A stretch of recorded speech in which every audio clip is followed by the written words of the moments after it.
I started teaching high school English 20 years ago. I'm a very active member of the California Teachers Association. I've served on our statewide State Council of Education as a representative for over a decade, and I've also served on the National Education Association Board of Directors.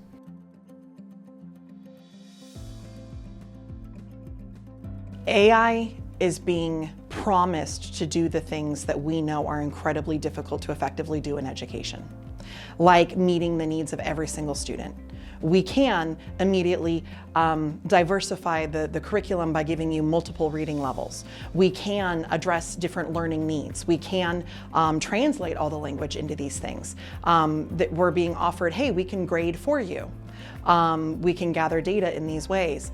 And those promises can sound appealing on an educator perspective, but the big question comes from who's behind the development? How are they making money on this? What's the data that they're gathering from me going to be used for? And if I am putting in student data, their private work, into a system that grades for me, that's moving from what we do in this classroom is for me as a teacher to you as a student, and we have a relationship and a learning experience and a growing experience, to introducing a technological element, which is intelligence without consciousness, to now give me data to make decisions as the expert. And me having been in the classroom for 20 years, I do claim that I am an expert in what I do, and I can look at what AI is producing and the data it's giving me and make very strategic decisions on how effective it is, how accurate it is, what way to use it or not. I think about those who've been teaching in the last 5 years, particularly with COVID having disrupted so much of our system in both positive and negative ways. They don't have that years and years of expertise and student relationships and the knowing of how learning occurs and what teaching methods and strategies make that happen, and then how I truly assess that learning effectively.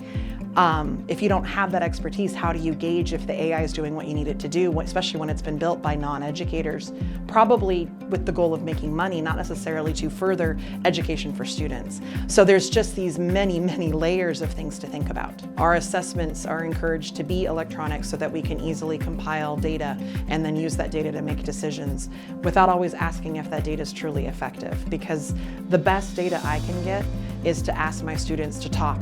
Put them in a group of 4, ask them a question, listen to them talk about it for 10 minutes, and I can tell you in that time who is approaching what I wanted them to learn, who is meeting it, and who is exceeding it.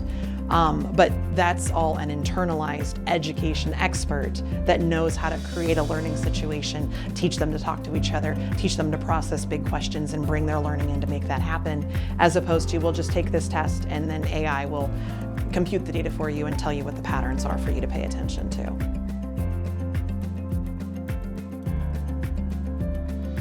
The one that does keep coming to mind, and it's not necessarily AI, but it has the potential to go there, is just the dependence on and the belief in standardized testing as being somehow a good accountability measure for education. The development of students and how they learn cannot be measured on a standardized test. And as states are looking for ways to make those tests more effective, I could definitely see AI becoming part of that. And the truth is, while generative AI may not yet be a part of the standardized testing model, the other forms of artificial intelligence have, because we have an adaptive state testing system where the more questions a student gets wrong, the easier the questions get. The more questions a student gets right, the harder the questions get. And that's part of how they determine where students land in their knowledge. This is what's been happening with the Common Core state exam in California for the last almost 10 years.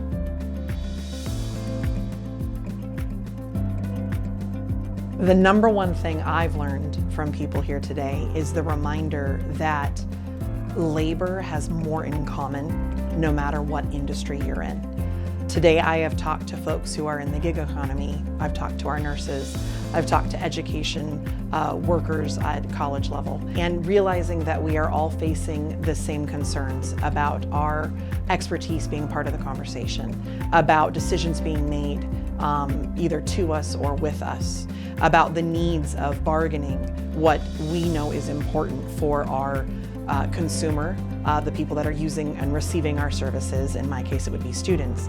Realizing yet again the importance of the human element and the importance of the everyday expert when it comes to any conversation about labor. The educators that are the experts need to be at the core of any decision made about education, because a tool, as smart as it is not an expert at teaching and learning the way we humans are.